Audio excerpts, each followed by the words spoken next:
Last time हमने देखी the insane battle of Jinwoo versus the demon monarch Baran, जिसमें आखिर में जाकर जिनवू अपनी एड़ी तक का जोर लगा देता है एंड फाइनली बरान को हरा देता है। एंड साथ में हमने देखी जीजू आइलैंड के 4th रेड का सेटअप एंड अब आगे क्या होगा, let's see boys and so welcome back everyone, I am Apple, the most underrated anime YouTuber, and today I am covering the 9th episode of Solo Leveling Season 2.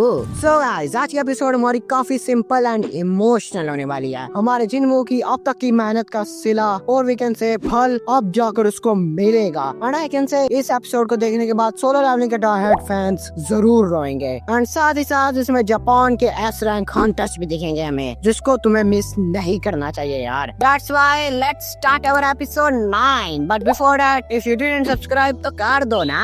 और अगर मैं तुम्हें थोड़ा भी पसंद आ गया तो यार लाइक करना मत बोला यार। Enough week, now let's start our episode 9 without any further ado. So guys, episode 9 शुरू होता है हमारे लास्ट टाइम वाले ही सीन के साथ डीमन कैसल में, जहाँ जिनवू ने डीमन मोनार्क बरान को हरा दिया है। एंड जिनवू को एलिक्सिर ऑफ लाइफ का आखिरी इंग्रेडिएंट डीमन मोनार्क का ब्लड मिल चुका है। एंड अब ये एलिक्सिर ऑफ लाइफ को क्राफ्ट कर लेता है एंड सोचता है क्या सही में ये मेरी मदर की इटर्नल स्लीप को ठीक कर भी पाएगी। इसी पर हमारा आयरन बरान के ड्रैगन की बॉडी जिनवू के पास ले आता है एंड जिनवू इसको अराइज करके अपनी शैडो आर्मी में इंक्लूड कर लेता है एंड अपने ड्रैगन का नाम रखता है काइसल। एंड अब तक इसकी आर्मी में है हमारा आयरन, टस्क, इग्रिस, टैंक एंड ये हमारा काइसल जो भी अभी बना यार। एंड अब हमारी एसिल जिनवू को इनवाइट करती है कैसल में कि चल भाई अब तो पार्टी होगी, डीमन मोनार्क करा दिया ये। लेकिन जिनवू जल्द से जल्द जाकर एलिक्सिर ऑफ लाइफ को टेस्ट करना चाहता है एंड जैसा कि हमने लास्ट एपिसोड में देखा था, इसको इसकी शैडो एक्सचेंज की पावर मिलनी थी, वो अब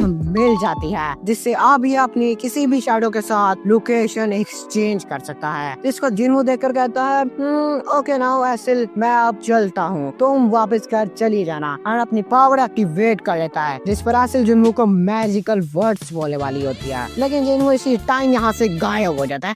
no interest bro, nice Jinwoo, nice Goku fans और we can say Toji fan. And shadow exchange करके जिनवू मेन सिटी में आ जाता है और अपने ड्रैगन पर उड़कर सीधा जाता है हॉस्पिटल की तरफ अपनी माँ के पास। क्या यहाँ सीन शिफ्ट होता है हमारे चेयरमैन पर, जो अपने प्लान बता रहे होते हैं जीजू आइलैंड के 4th रेड का, कि जापान के हंटर्स अपनी पावर एंड ऑरा सेंट्स को अट्रैक्ट करेंगे एंड पीछे से कोरिया के हंटर्स नेस्ट में चले जाएंगे to kill ant queen. And इस प्लान में अभी काफी डाउट्स हैं एंड मैनेजर वो से कहते हैं क्या तुम हंटरसन से बात कर पाए, जिस पर ये ना बोलता है बिकॉज जिनवू यार काफी टाइम से डीमन कैसल में था, बरान को हरा रहा था, ये वो कर रहा था, ये सारा कुछ कर रहा था यार। एंड अब हम आते हैं हमारे बाई कूनहू पर, जिसके सामने इसका एस रैंक हीलर दोस्त बैठा है एंड ये लोग पीते हुए थोड़ी बातें कर रहे होते हैं। एंड बाइक इसका इंट्रो देता है कि इसका नाम है ब्यूंग हो एंड ये काफी यंग एज में ही रिटायर हो गया है विदाउट एनी सेवरल इंजरीज। जो भी बाइक से पूछता है कि क्या तुम सही में सीरियस हो जीजू आइलैंड की रेड पर जाने के लिए, उसके बावजूद जो यूनसू के साथ हुआ था, जिस पर बाइक कहता है इसीलिए तो मैं वहाँ जा रहा हूँ दोबारा उसका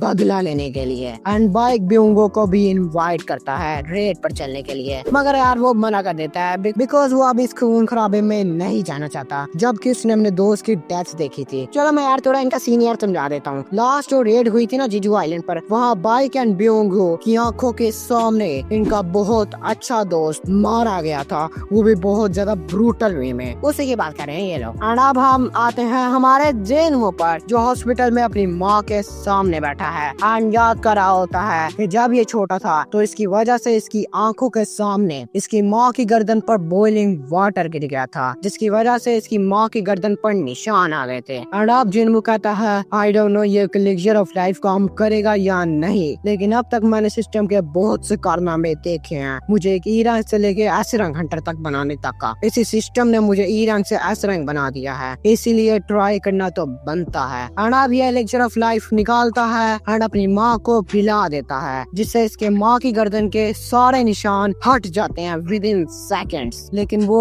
नहीं होती, जिस पर जिनवू कहता है माँ आपको उठना होगा, मेरी अब तक की सारी मेहनत सिर्फ आपके लिए थी, प्लीज उठ जाओ। एंड रो रहा होता है यार। ये सोलो लेवलिंग का मोस्ट इमोशनल सीन था यार कसम से। इसी पर इसकी बहन पर आते हम, जो पढ़ नहीं पा रही होती, लाइक उसका ध्यान वगैरह यार नहीं लग रहा, एंड बाहर हवा खाने के लिए आती है, एंड यही हवा हॉस्पिटल की खिड़की से जाकर इनकी माँ के फेस पर पड़ती है। एंड अब जिन्वो आंखें खोल कर देखता है जहाँ इसकी माँ फाइनली इटर्नल स्लीप से उठ चुकी है, जो कहती है इतना टाइम हो गया मुझे सोए हुए, जिस पर जिन्वो कहता है 4 साल, जो कि मुझे लगता है यार ज्यादा हो गया, पर ये बताना नहीं चाह रहा यार, पर क्या कर सकते हैं। एंड इसकी माँ कहती है जीना कैसी है, जिस पर जिन्वो कहता है वो ठीक है। एंड इसकी माँ कहती है आरिगातो जिन्वो, थैंक यू, तुमने अपना वादा निभाया। एंड कहती है तुम कितने बड़े हो गए हो जिन्वो। एंड इसके फेस पर अपना हाथ रखती है एंड कहती है तुमने बहुत कुछ सहा होगा जिन्वो, जिस पर जिन्वो रोते हुए कहता है इट्स ओके मॉम। एंड अब ये दोनों रोने लग जाते हैं यार,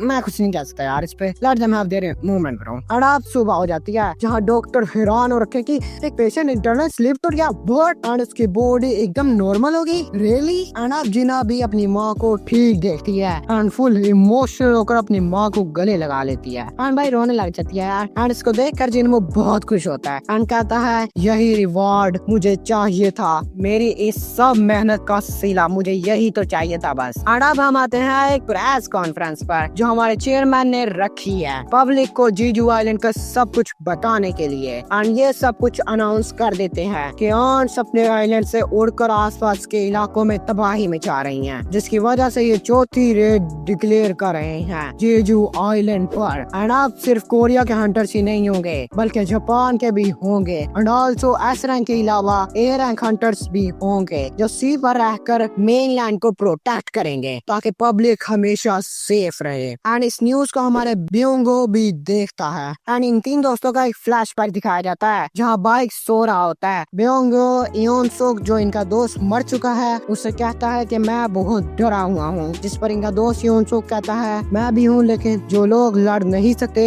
वो हमसे ज्यादा डरे हुए हैं और हमारा काम है कि हम उनको प्रोटेक्ट करें अगर हमारे पास पावर्स हैं तो। एंड बाइक सोते हुए कहता है मैं उन सब पॉइंट्स को मार दूंगा उनके नेस्ट से निकाल कर, जिस पर इयोनसुक कहता है बाइक की powers and personality is different bro, हमें इसकी हेल्प के लिए लाजमी होना होगा, हम में से किसी एक ना एक को तो लाजमी। एंड अब हम आते हैं हमारे जिन्वो की फैमिली के घर पर जहाँ भाई फुल गंदगी हो रखी है, जिस पर जिन्वो कहता है जीना मैं तुम्हें बस 1 वीक के लिए घर छोड़ के गया था और तुमने ये क्या कर लिया, सालों के लिए नहीं मैं तुझे छोड़ के गया था। जिस पर इनकी माँ कहती है शायद अब वो काम करने का टाइम आ चुका है जो मैं इतने टाइम से छोड़ती आ रही हूँ।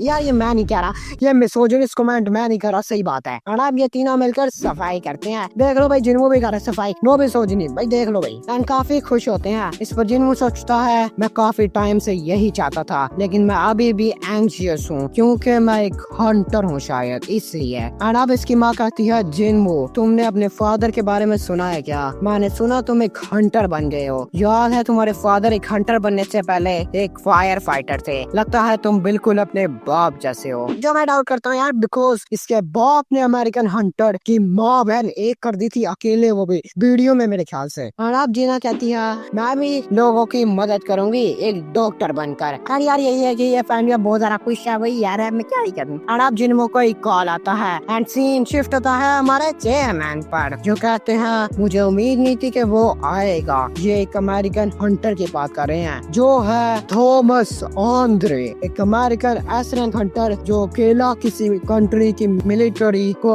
उड़ा सकता है। एंड ये बंदा बहुत ज्यादा पावरफुल है एंड फ्यूचर में इसकी फाइट जिन्वो से होगी जिसमें बहुत मजा आएगा। एंड अभी के लिए चेयरमैन कहता है उस बंदे का कोई पता नहीं कि वो क्या कर सकता है एंड वो क्या करेगा। एंड मैनेजर मुझसे पूछते हैं कि क्या जिन्वो से बात हुई क्या, जिस पर मैनेजर वो कहते हैं हाँ वो यही आया है। एंड अब चेयरमैन जिन्वो को रेड का सारा सीन बताते हैं एंड जिन्वो से पूछते हैं क्या तुम अपनी पावर और वीकेंड से ताकत हमें दे पाओगे थोड़ा टाइम के लिए, जिस पर जिन्वो सोचता है कि अच्छा टाइम है लेवल अप होने का, लेकिन वो अपनी माँ बहन के साथ टाइम स्पेंड करना चाहता है कि इसी टाइम इसको एक बहुत हैवी पावर सेंस होती है। जिस पर चेयरमैन कहते हैं मैं हैरान हूँ कि तुमने वो पावर सेंस कर ली, ये तो बस हमारे एस रैंक हंटर्स प्रैक्टिस कर रहे हैं, देखना चाहोगे क्या जिन्वो। एंड अब ये वहीं जाते हैं जहाँ बाइक भाई जंगलियों की तरह ट्रेनिंग कर रहा होता है लेकिन वो हार जाता है एक एस रैंक हंटर से जो इसी का यार मास्टर है। एंड बाइक बहाने मारा होता है मुझे तो ऑफिस के काम होते हैं एंड चोई जोंग भी आ जाता है यहाँ एंड थोड़ा अपनी ही बातें कर रहा होता है यार कि अभी यहाँ जापान के ऑल एस रैंक हंटर्स भी आ जाते हैं एंड गोतो रियोजी